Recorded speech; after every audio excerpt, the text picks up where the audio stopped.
इनकी जो विभाजनकारी नीतियां हैं उसका नतीजा हम रोज देखते हैं। राजनीतिक फायदे के लिए संविधान को छोड़िए, देश की एकता को भी ये रख नहीं सकते, इसकी सुरक्षा नहीं कर सकते। हमने संभल में देखा, मणिपुर में देखा। दरअसल इनका कहना है कि अलग अलग इस देश के अलग अलग हिस्से हैं। कैमरा। लेकिन हमारा संविधान कहता है कि ये देश एक है और ये देश एक रहेगा। जहां खुला विवाद होता था, अभिव्यक्ति का सुरक्षा कवच होता था, इन्होंने भय का माहौल पैदा किया है। सत्ता पक्ष के मेरे साथी अक्सर 75 सालों की बात करते हैं, लेकिन इन 75 सालों में ये उम्मीद, आशा, ये अभिव्यक्ति की ज्योति कभी थमी नहीं, कभी बुझी नहीं। इस देश की जनता ने खुलकर आलोचना की, निडर होकर धरने किए, प्रदर्शन किए।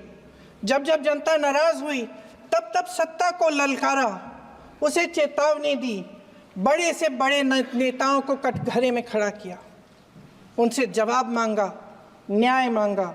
इस देश के छोटे छोटे से नुक्कड़ की दुकानों में, चाय की दुकानों में, इस देश के घरों में, गलियों में, मोहल्लों में, अखबारों में, प्रकाशन घरों में, न्यायपालिकाओं में चर्चा कभी बंद नहीं हुई। लेकिन आज ये माहौल नहीं है। आज जनता को सच बोलने से डराया जाता है, धमकाया जाता है। पत्रकार हो या विपक्ष का नेता हो या किसी यूनिवर्सिटी का प्रोफेसर हो, छात्र संघ हो या कर्मचारियों का संगठन हो, सबका मुंह बंद कराया जाता है। किसी पे ईडी, किसी पे सीबीआई, किसी पे इनकम टैक्स, फर्जी मुकदमे लगवाए जाते हैं, जेल में डाल दिया जाता है, विपक्षी नेताओं को जेल में डाल दिया जाता है, उनको सताया जाता है। किसी को नहीं छोड़ा इस सरकार ने। देशद्रोही कह के उत्तर प्रदेश में मुझे याद है कुछ अध्यापिकाएं प्रदर्शन कर रही थी, उन पर मुकदमा डाल दिया देशद्रोही का, उन्हें देशद्रोही कह दिया। इन्होंने देश का पूरा माहौल भय से भर दिया है। इनकी मीडिया की मशीन झूठ फैलाती है, तरह तरह के आरोप लगाती है, और शायद वह भी भय में ही है।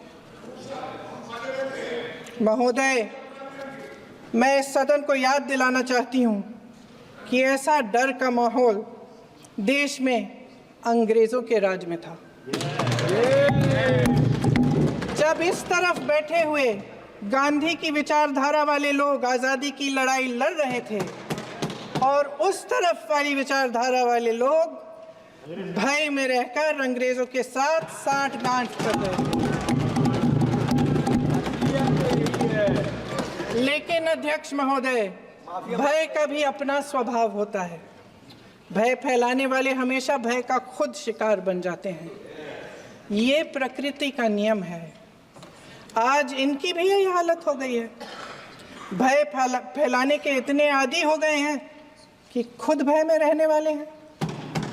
चर्चा से डरते हैं, आलोचना से घबराते हैं। कई दिनों से हम मांग रहे हैं कि चर्चा करिए, लेकिन चर्चा करने की हिम्मत ही नहीं है।